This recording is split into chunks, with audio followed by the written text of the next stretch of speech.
noite a todos. É uma alegria estar aqui com vocês, né? Mais uma vez, para partilhar da palavra de Deus. Agradecer o vinho do convite, juntamente com a esposa, né?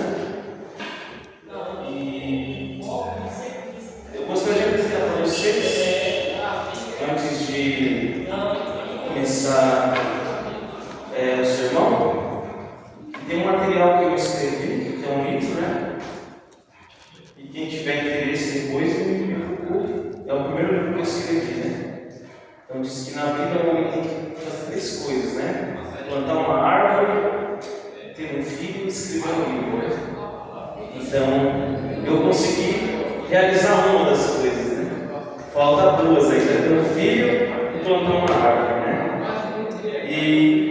E através desse livro a gente também capta recursos para a gente poder casar, né, no futuro aí. Então quem quiser mesmo a gente casa, a gente tem um material aqui que está vendendo para servir a essa causa, né? O casamento é uma missão de Deus também para a gente, né? Eu gostaria de fazer uma oração antes de nós abrirmos a Bíblia, para que Deus nos ilumine nesse momento, para entendermos melhor o que a palavra de Deus nos diz. Senhor Deus, nosso Pai, obrigado porque o Senhor tem nos conduzido até aqui para aprender mais da Tua palavra.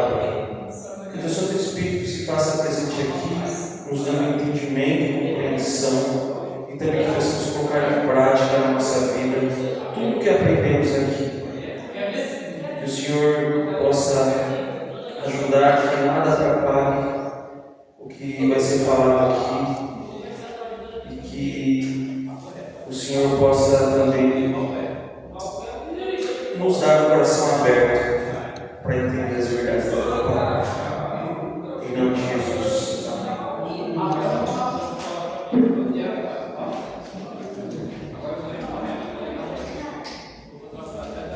Então vamos abrir a palavra de Deus no livro de Hebreus, capítulo 5, a mensagem está em Hebreus, capítulo 5. Nós vamos ler a partir do verso 11. Hebreus, capítulo 5, versos 11. Hebreus fica no Novo Testamento, já quase chegando no Apocalipse ali. Fica depois do livro de Filemão e antes do livro de Tito. Hebreus 5, verso 11. E uma curiosidade sobre o livro de Hebreus, né? A maioria concorda que o autor de Hebreus foi o apóstolo Paulo, embora aqui no livro a gente não vê claramente o nome dele sendo citado, mas há um consenso da maioria dos estudiosos que Paulo foi o autor, e ele escreveu para judeus cristãos na Palestina ou em Roma. Há uma diferença também entre as ideias. Alguns acreditam que ele escreveu para judeus cristãos que habitavam na Palestina, outros acreditam que ele escreveu para judeus cristãos que habitavam em Roma. Qual era a situação desse povo ao receber essa passagem aqui, ao receber essa carta de Hebreus? Eles estavam enfrentando perseguição, e eles estavam ali com essa perseguição quase que desanimando, por causa que as pessoas não viam com bons olhos o cristianismo. Hoje podemos dizer que é quase uma moda ser cristão, embora muita gente que ainda não é, você é muito mais bem aceito por ser cristão do que naquela época. Não que isso vai permanecer desse jeito, mas no momento ainda você pode sair com a sua Bíblia na rua e ter uma certa segurança de que ninguém vai dar uma pedra em você, ninguém vai te agredir. Talvez de vez em quando um outro engraçadinho pode querer tirar um barato com você, mas isso não é muito comum acontecer. Porém, nessa época aqui, ser cristão era crime praticamente. Ser cristão e criminoso, para a mentalidade daquela época, era a mesma coisa, porque os romanos não gostavam dos cristãos. E os judeus também não gostavam. Então, você era perseguido por todo mundo. E alguns estavam meio desanimados da fé. Alguns tinham aceitado a fé em Jesus já fazia um bom tempo. Principalmente o público que o apóstolo se refere aqui. É um público de pessoas que já estavam na fé há bastante tempo. Não eram pessoas que se batizaram um mês, um ano atrás. Eram pessoas que já eram para ser maduras na fé. E eles eram, mas essas pessoas, o que acontecia? Eram judeus que se converteram ao cristianismo. Então eles eram apegados às leis cerimoniais do sacrifício ainda. Então tinha judeu que virou cristão que pregava que ainda tinha que fazer a circuncisão, sendo que a circuncisão não era mais necessária após a morte de Jesus.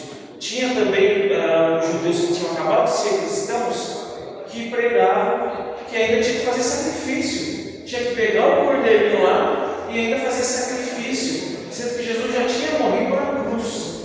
Então eram pessoas que estavam apegadas às leis cerimoniais, a tradições que não tinham valor.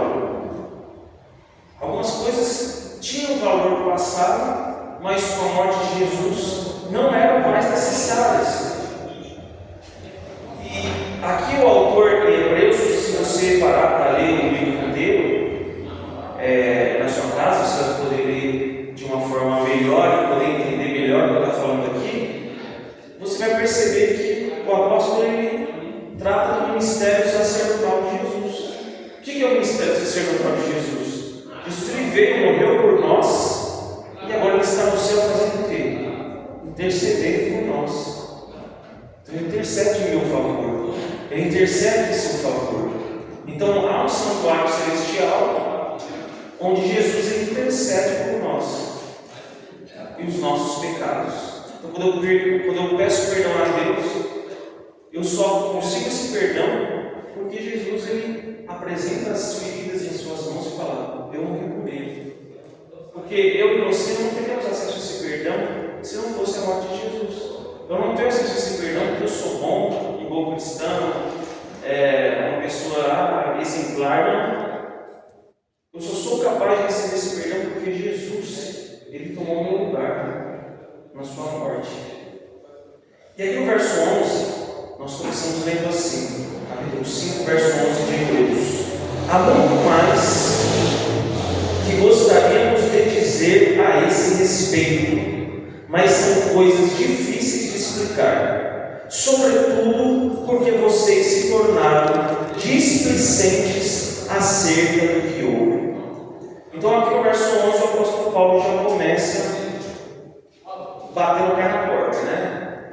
Com aqueles policiais que chegam para fazer uma busca na casa e tem uma pessoa suspeita lá dentro, uma pessoa que tem que ser presa, a pessoa vai lá, já mete o pé na porta ali, não está nem aí. Então o apóstolo Paulo já chega colocando o pé na porta aqui, sem meias verdades. Ele vai direto ao ponto, sem rodeio nenhum.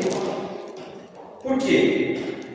Da última vez que eu peguei aqui estava, eu falei um pouco sobre o santuário, sobre o significado de cada coisa, o significado do cordeiro, que representava Jesus, o que significava cada parte do santuário. A gente explicou isso aqui, não sei se vocês lembram. E eu expliquei uma coisa, de que o santuário ele era um método pedagógico de Deus para alcançar o coração daquele povo de Israel naquela época. Porque aquele povo de Israel era um povo imaturo espiritualmente. Era um povo que ainda não tinha vivido a era do Messias. Jesus não havia vindo ainda. Então, eu até comparei ao livro ilustrado. Quando você vai ensinar uma criança, você pega um livro ilustrado para ensinar ela. Você vai lá, você não vai pegar uma Bíblia dessas vezes para você ensinar a criança. Ela não vai se interessar. Você vai pegar uma Bíblia ilustrada, vai mostrar a imagem de Jesus, vai mostrar a imagem dos discípulos, da multiplicação dos pães, de Davi matando Golias, porque o livro ilustrado atrai a criança. E espiritualmente falando, o povo de Israel era uma criança espiritual. Então se torna um livro ilustrado. Tudo ali que eles faziam tinha um significado. A roupa do sacerdote, o cordeiro que era sacrificado, as festas que eram celebradas, tudo isso tinha um significado. Então Deus ele abriu o livro ilustrado para as crianças espirituais que eram Israel, mostrando o que aconteceria no futuro. Mas o que acontece nesse sentido aqui? O povo judeu aqui queria estar só no livro ilustrado, não queria evoluir, não queria se desenvolver. Quando você está com o seu filho ali, ele vai começar na pré-escola, né, ou maternal, ele vai para a primeira série, vai chegando ali na quinta série, ele já tem que deixar um pouco o livro ilustrado de lado e já para o livro didático, que é coisa mais escrita, não é tão ilustrado, são conteúdos mais profundos. Isso faz parte da vida de qualquer criança. Todos nós passamos por essa fase. A gente ia lá no prédio da pré-escola, né? Tinha um livro ilustrado que a gente aprendia, tinha a escolinha que a gente ia na igreja, onde tinha um filmelógrafo e colava ali a imagem de Jesus para a gente aprender. E hoje temos a Bíblia que nós já conseguimos, em parte, já entender e ler. O plano de Deus para o seu povo é mostrar a enciclopédia. Mas os judeus dessa época queriam ficar no livro ilustrado, não queriam se desenvolver. Esse era o problema. E o apóstolo Paulo falou assim: olha, eu tenho coisas difíceis para explicar para vocês, como ele diz nesse verso aqui. Quais eram essas coisas difíceis? Eram o ministério sacerdotal de Jesus. Eram coisas difíceis. E aí o que acontece? O apóstolo fala assim: além de serem coisas difíceis de explicar, vocês se tornaram displicentes. O que é uma pessoa displicente? É uma pessoa preguiçosa. Então assim, quando é um assunto difícil, já é desafiador para o professor ensinar alguém. Mas e quando o aluno está desinteressado? Aí pronto, assunto difícil, mas aluno desinteressado, pronto. Não tem como você ensinar o aluno, porque ele não está aí. Você pode ensinar a coisa mais fácil do mundo. Mas, meu Deus, cresce uma vez essa coisa ali. Obrigado. Então, se você pode ensinar a coisa mais fácil para uma pessoa, se ela não estiver disposta a te ouvir, você vai estar falando com as paredes. E assim é que o apóstolo Paulo falou: olha, o que eu tenho para falar para vocês é difícil, e vocês são preguiçosos. Vocês não querem ouvir. Então vocês precisam ouvir.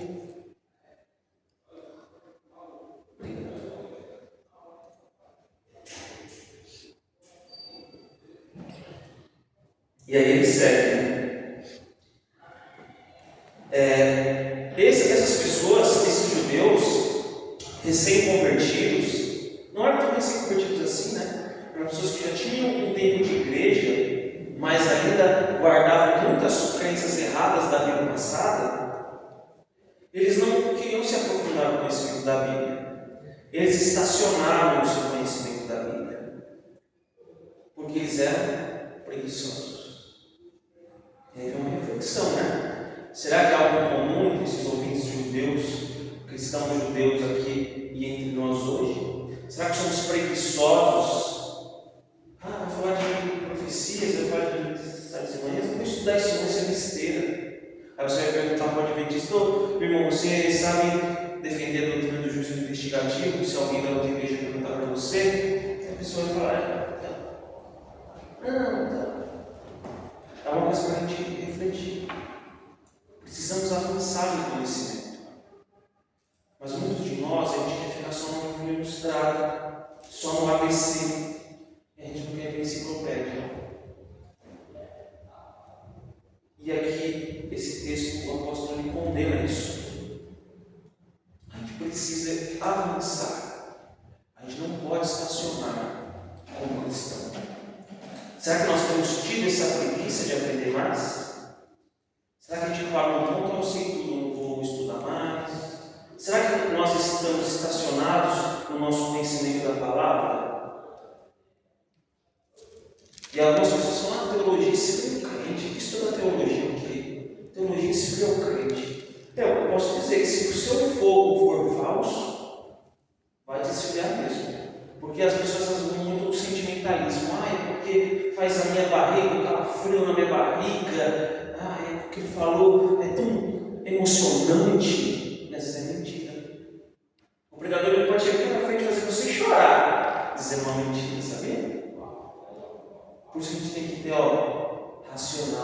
raciocínio. Porque as pessoas, o emocional ele faz parte, com certeza. A gente não está demonizando o emocional aqui. O problema é que a gente é puramente emocional, porque tem pessoas que são preparadas, são oradores muito preparados. Você não vê os políticos aí nos discursos deles? Eles são preparados na arte da oratória, eles são convictos do que eles falam, mas o conteúdo deles às vezes é mentiroso. E muitos pregadores podem ser assim, eles vão falar que é uma convicção, só que você vai olhar para a palavra de Deus e falar, poxa, não é bem assim.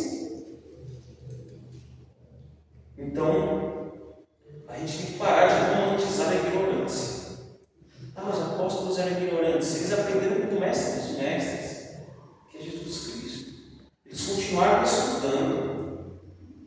Como a gente pode dizer que os apóstolos eram ignorantes e por isso eu posso não ter conhecimento qualquer? Se eu tiver um conhecimento qualquer um pode me enganar. Né? A gente vai entender isso mais para frente aqui no texto. O verso 12 diz o seguinte: a essa altura já deveriam ensinar outras pessoas, e no entanto precisam que alguém lhes ensine novamente os conceitos mais básicos da palavra de Deus. Ainda precisam de leite e não podem ingerir alimento sólido. E aí o verso 13 fala: quem se alimenta de leite ainda é criança e não sabe o que é justo. O verso 14 diz o seguinte: o alimento sólido é para os adultos, que pela prática constante são capazes de distinguir entre o certo e o errado. Então, aqui é uma coisa bem básica que eu posso explicar aqui. Quando você tem um bebê ali, você vai comer papinha. Você não vai lá e fala: meu filho, meu bebê querido, eu vou te preparar um frango assado aqui. Se deguste à vontade. Você vai lá o seu bebê, o bebê pega o garfo e a faca ali. Não dá, vai engasgar, vai morrer. Você vai dar a tapinha. Porque é próprio para a época dele. E todo mundo passa por essa época. O começo na fé, precisa da papinha, e a pessoa vai se desenvolvendo, né? O bebê vai criando dentição, e aí vai ter os alimentos mais sólidos. No cristianismo é assim também. A gente precisa se desenvolver. Assim como na vida natural do ser humano não é normal alguém parar no tempo, né? Existem pessoas com problemas, né? Que não desenvolvem a mente, né? Por exemplo, tem 30, 40 anos, mas por problemas mesmo a pessoa não é uma mentalidade infantil, né? Seja por problemas emocionais ou até outros problemas, né? Um pouco mais profundos aí, na gravidez, né? Ou seja, na genética. E na vida espiritual também não é normal que um cristão pare no tempo. E aqui ele fala assim: você tem que parar de beber. Você beber, cresce, deixa de ser criança. É assim que o apóstolo Paulo está dizendo aqui para esses cristãos que já tinham, repare, eles já tinham tempo de igreja. Não eram pessoas que conheceram a verdade ontem, que é normal ele conhecer o básico primeiro, né? Não adianta você querer, né? Você vai estudar a Bíblia com uma pessoa que está conhecendo a igreja agora, querer colocar algo profundo. Não, você vai devagar. O alimento, a papinha primeiro, depois vem o alimento sólido. A questão é que a maioria está anos de igreja hoje e ainda vive só de papinha. Não estuda a Bíblia, não se aprofunda, não lê a Bíblia como deve ser lida, com base no seu contexto histórico, no seu contexto do que o autor quis dizer para a sua época e como aplicar a Bíblia nos dias de hoje. Tem pessoas que pegam o texto, tiram do contexto e pregam coisas que não deveriam ser pregadas. E aqui o apóstolo fala: vocês vivem um semestre já essa coisa, vocês já têm tempo de igreja, que vão ensinando os outros por aí, mas vocês não sabem o que é básico. Vocês ainda precisam ser ensinados. Por quê? Porque são preguiçosos. E ainda hoje se perde o tempo, né? Com o que não é essencial. E o que é essencial é deixado de lado. E uma coisa que eu posso dizer para vocês: toda a heresia, né, que é o ensino mentiroso das Escrituras, ele é resultado de uma má compreensão do que é básico. Se você não compreender o que é básico, você não vai conseguir compreender o que é complexo. Então, assim, aqui o pessoal não estava saindo do básico, mas hoje o cristianismo está tão ruim, que até a papinha que a pessoa come é ruim.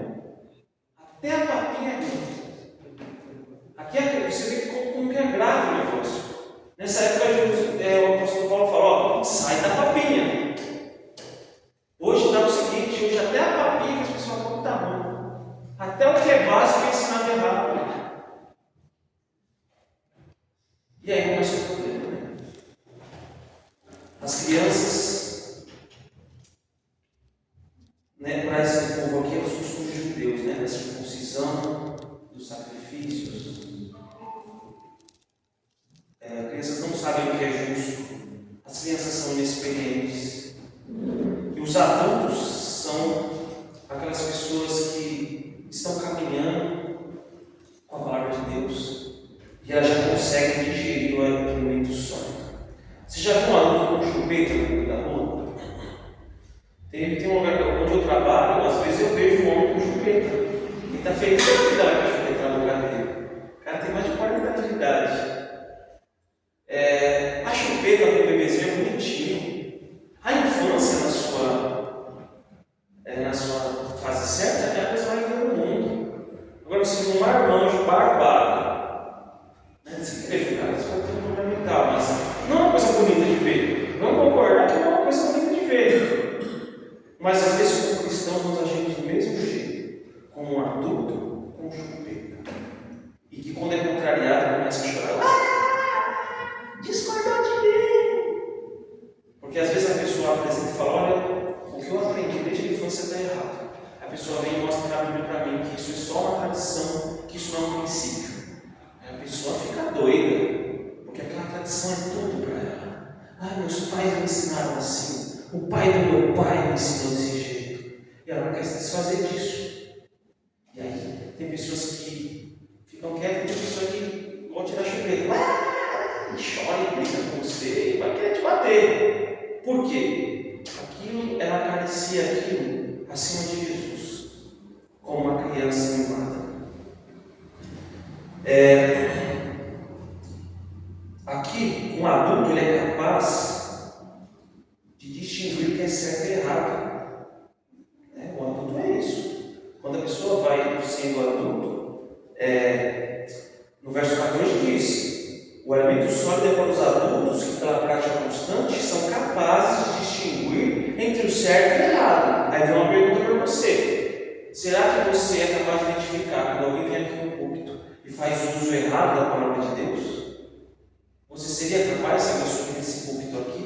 Porque a gente não é livre disso, porque tem seres humanos aqui. O púlpito ele não é uma varinha de condão que Deus usa, pronto. Eu não estudo a Bíblia, eu mal leio a Bíblia, agora vou pregar aqui. O púlpito vai dar as palavras na boca. Não é assim. O Espírito Santo ele não vai te usar naquilo que você não estudou. Não vai. Entendeu? Tem gente que pensa isso. Mas será que se alguém vir aqui e dizer algo sutil, é uma mentirinha? Será que eu tenho conhecimento bíblico para ser capaz de falar: não, o que você está falando aí não é Bíblia? Está errado. Ou será que só porque a pessoa está aqui na frente pregando amém? A Bíblia fala que vai ter os falsos mestres que vão ensinar coisas erradas. E se a gente não tiver conhecimento, nós vamos cair no engano. Será que nós somos capazes de perceber a tentação antes de cair na armadilha da tentação? É uma pergunta também, né? Conforme o conhecimento da palavra de Deus vai crescer no nosso coração, a tentação está ali longe se aproximando e eu falo: olha, aquilo é uma tentação. E aí eu já ligo para o fiscal alerta e falo: Senhor, me ajuda aqui. Eu me lembro de tudo que estudei na palavra de Deus, né? Escapa dessa tentação. Mas uma pessoa que ela não lê a Bíblia e não se aprofunda, ela só vai perceber que é a tentação quando ela já estiver caído na armadilha. Aí já era, né? Está com o casamento ali, talvez não tão bom, aí vem aquela mulher bonita se aproximando, sorrindo e conversando com você. O seu casamento está uma porcaria na sua casa. Mas você não estuda a Bíblia, então você não percebe que o inimigo pode estar usando aquela pessoa, pode ser uma mulher, pode ser um homem, para talvez fazer você trair o seu cônjuge. Isso é uma percepção espiritual que a gente adquire, que a gente tem quando a gente lê a Bíblia e se aprofunda nela. Como Jesus respondeu às tentações do diabo? Está escrito, né? Na sua lição, que o diabo pegava os mesmos textos da Bíblia, só que distorcia para falar o que ele queria falar. Então, é uma pergunta: a gente sabe diferenciar o correto uso e o errado uso da Bíblia? A gente sabe reconhecer uma tentação quando ela vem Isso são coisas de pessoas que vão entrando na maturidade espiritual. E aqui no verso 1 do capítulo 6, diz assim: portanto, aqui vem a solução, né? O apóstolo Paulo ele apresenta o problema, ele fala: esse problema não tem solução. Tudo bem, você está se sentindo mal aí, você é uma criança espiritual, você sente que tem que crescer mais em conhecimento. Tudo bem, eu tenho a solução, tem como você sair disso. E aí o apóstolo Paulo, na própria palavra, diz: portanto, deixemos de lado os ensinamentos básicos a respeito de Cristo e sigamos em frente, alcançando a maturidade em nosso entendimento.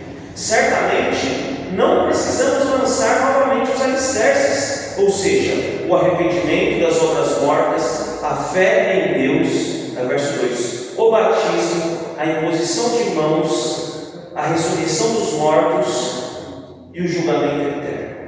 E aí no verso 3, o apóstolo Paulo fala: se Deus permitir, avançaremos para o maior entendimento. Então, qual que é a solução aqui? A primeira solução é deixemos de lado. Essa não é a melhor tradução, né? A gente tem várias traduções da Bíblia. O deixemos de lado, ele pode dar uma ideia de que você tem que abandonar os ensinamentos básicos como se eles não servissem para nada. Não é isso, né? A melhor tradução é da João Figueira de Almeida, que fala: deixemos-nos levar para o que é perfeito. Essa é a melhor tradução. Então, a gente só constrói essa igreja aqui porque o alicerce dela foi bem construído. Senão ela cai na nossa cabeça. Mas porque tem um alicerce bem fundamentado, bem fundo, bem reto.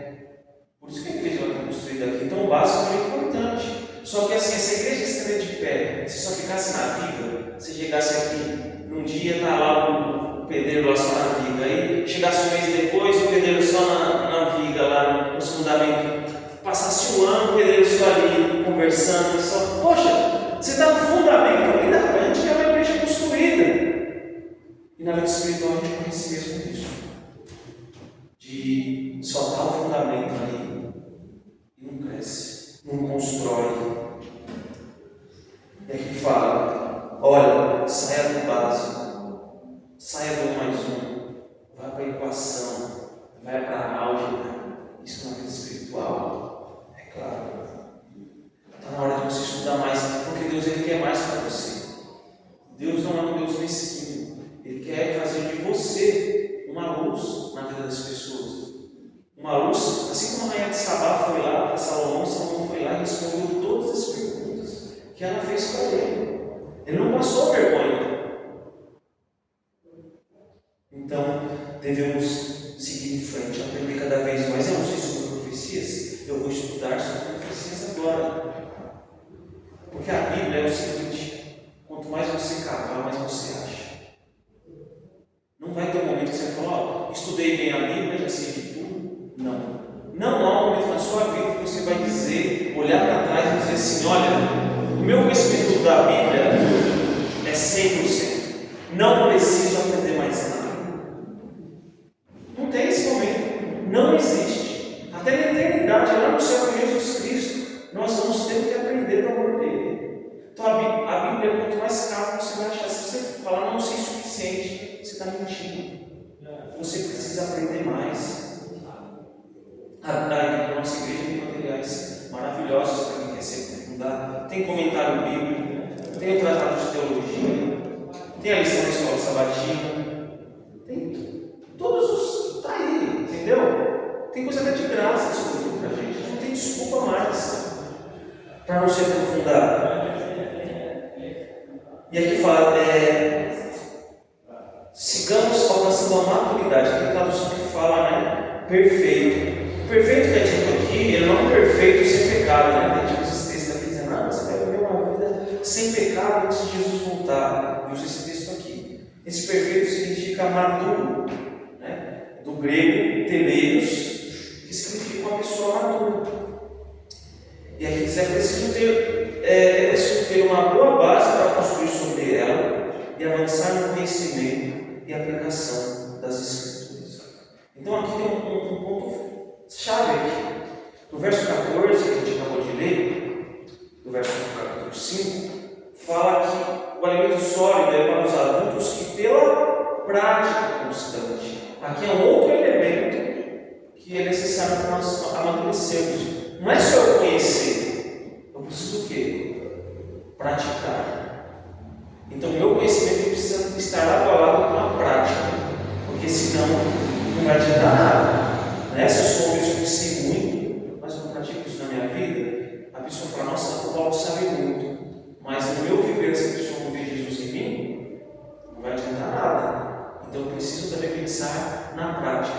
Às vezes, tem dois extremos: ou a pessoa que é pau para toda obra, para agir é muito boa, mas ela teoricamente não estuda. Isso é um problema. Ou aquela pessoa que estuda, mas na hora de praticar, não pratica. Né? A teologia sem a prática, ela é manca. E a prática sem a teologia, ela é cega. Então não adianta você ficar nesses dois extremos. A gente precisa que a prática e o conhecimento andem lado a lado. Porque tem pessoas que elas acham que sabem muito e são arrogantes, né? Desprezam o outro. Olha, eu te ensino abaixo, quem é você? Isso aqui. Não adianta. Esse conhecimento só está atrapalhando ela, não está ajudando em nada, né? Então, aqui fala sobre os princípios básicos da salvação, né? Fala assim: deixa o que é básico e se aprofunde. Aqui no verso 2 fala batismo. Batismo é um elemento básico. Se você ainda não é batizado, pense com carinho sobre isso. Tem um arrependimento das obras mortas. O que é o arrependimento? É uma mudança de coração, né? De mentalidade e de atitude. Né? Uma pessoa arrependida não é aquela só que fala: não vou fazer mais isso, que chora e pede perdão a Deus. A pessoa que se arrepende, ela vai trilhar um caminho de mudança. Qual que é o outro princípio básico do Evangelho? O arrependimento, né? Inclusive essa questão do arrependimento, ela é muito importante, porque quantas vezes nós somos confessados dos nossos pecados? Será que eu cometo meus pecados, seja no trabalho, seja na minha casa, seja por ação ou por palavra, eu tenho pedido perdão para Deus? Isso é uma verdade básica na minha vida. Não adianta eu querer me aprofundar em algo, sendo que eu nem me arrependo pelos meus pecados. Eu nem peço ao Senhor me perdoe porque eu falei daquele jeito, eu estava muito irritado naquele momento, eu falei do jeito que não deveria com aquela pessoa, eu tratei aquela pessoa mal, eu achei, eu tive vergonha de falar que eu sou cristão para aquela pessoa. Alguns exemplos.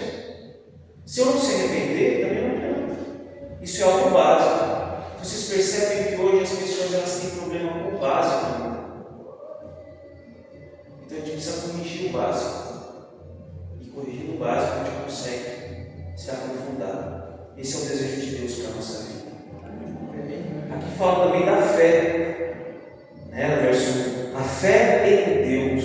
Sem fé é impossível agradar a Deus. Então, agir baseado nessa fé. Sem fé a gente não faz nada. A imposição de mãos também é citada no texto. A imposição de mãos na época apostólica significava a unção do Espírito Santo. Então, sem o Espírito Santo você não avança em nenhum conhecimento. Então, o Espírito Santo é essencial. Isso é básico. Isso é o básico do Evangelho. Eu me deixar ser guiado pelo Espírito Santo. A ressurreição dos mortos é uma outra verdade básica do Evangelho. Eu creio que quando Jesus voltar, aqueles que se entregaram a Cristo Jesus ressuscitarão e irão para o céu. E aqueles ímpios que viveram sua vida de qualquer jeito, longe de Jesus, eles infelizmente terão a morte eterna. Fogo descerá do céu para consumi-los. Isso é uma verdade básica do Evangelho. O juízo também fala do julgamento eterno. Todos nós seremos julgados pelo que nós fazemos aqui. A justiça nesse mundo se faz de cega às vezes por um pouco de dinheiro, mas nada vai passar aos olhos de Deus. Deus é um juiz que não se não se vende. É uma verdade básica do Evangelho. Todas essas verdades são as verdades básicas do Evangelho. Mas Deus quer nos ensinar muito mais. E para isso eu não posso ser preguiçoso. Para isso eu preciso estar de coração aberto. E sim, estudar a Bíblia, se aprofundar na Bíblia. Eu preciso de material, vou lá, adquiro um comentário bíblico, eu vou conseguir entender melhor o contexto que o texto está dizendo aqui. E eu vou conseguir ensinar melhor as pessoas. Eu vou conseguir praticar a Bíblia da maneira correta. Então, em resumo, o que a gente pode dizer aqui sobre o perigo de ser um cristão acomodado? Não se acomode no conhecimento, não se acomode na prática. Se você sente que sua vida está estacionada, busque a Deus, e você pode mudar isso hoje. Mas as coisas vão acontecer num passo de mágica. Você vai precisar pegar a sua Bíblia, ler a sua Bíblia e buscar aprofundamento. E tem uma situação, inclusive, que aconteceu, para terminar, eu vou dizer essa situação, que é uma forma de exemplificar o que o texto aqui está querendo dizer. A gente vê que os judeus aqui eles eram pegados a tradições, que não era Bíblia. Eles ficavam debatendo aquilo. E o que era essencial, como se explicou aqui, o batismo, a fé, o Espírito Santo, a ressurreição dos mortos, o juízo final, eles ficavam debatendo essas coisinhas aí, que não tinham relevância nenhuma na palavra de Deus, que só causavam o quê? Divisão. Então eu vou citar um exemplo para vocês que pode ser um pouco polêmico, mas vocês vão entender o que eu vou falar aqui. Existem muitas pessoas que elas ficam brincando com datas, data disso e data daquilo. Tem pessoas que ficam, que todo final de ano ela chega e fala, é pecado comemorar o Natal, porque o Natal é de origem pagã. Como se todo mundo que comemorasse o Natal estivesse adorando o Deus Sol na casa deles, o que não acontece. Mas tem pessoas que dizem isso, e vocês podem ouvir pessoas dizer isso aqui no culto. Se já não ouviu, pode ser que ouça.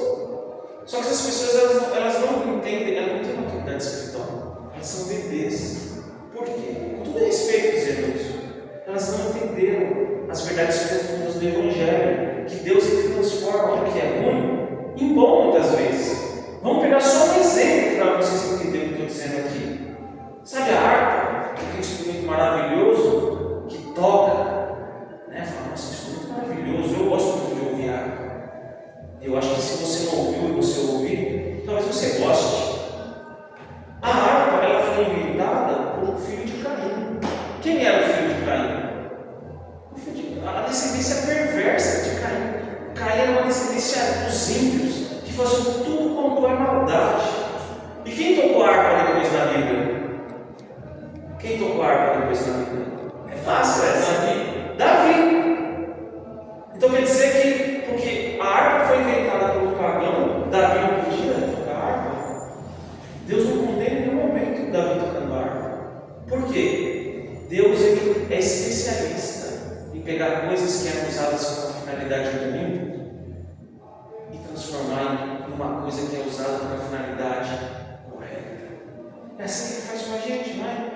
Antes a gente não fazia coisas erradas, estávamos perdidos no mundo, e aí Jesus nos apresenta a verdade, e talvez a boca que eu usava para falar palavrão, agora eu uso para pregar a verdade. Não é assim que Deus age? Mas as pessoas ficam, não, a data disso, dia das crianças, não pode, dia do Natal não pode, e ficam arrumando confusão na igreja por causa disso. Elas são semelhantes a esses judeus aqui, de que ficavam numa confusão por causa de circuncisão e outras doutrinas que eles inventavam. E o que é essencial aqui? A fé, o Espírito Santo, a ressurreição dos mortos, o juízo eterno, o ministério sacerdotal de Cristo, e por aí mais a fundo, é deixado de lado. É deixado de lado.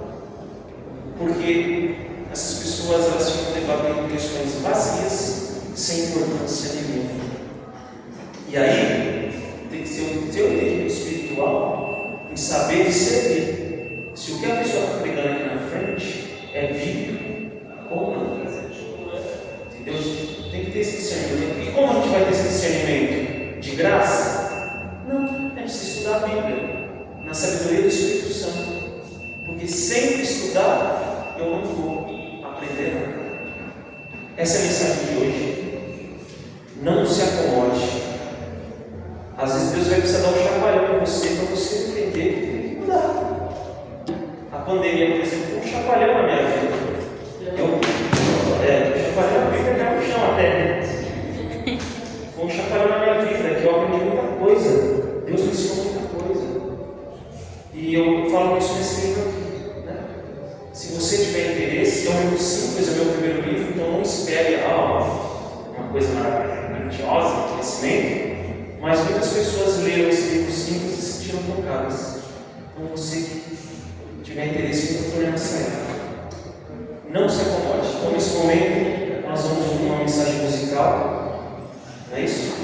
E que você medite na vida desse louvor e pense com carinho que foi dito aqui essa noite.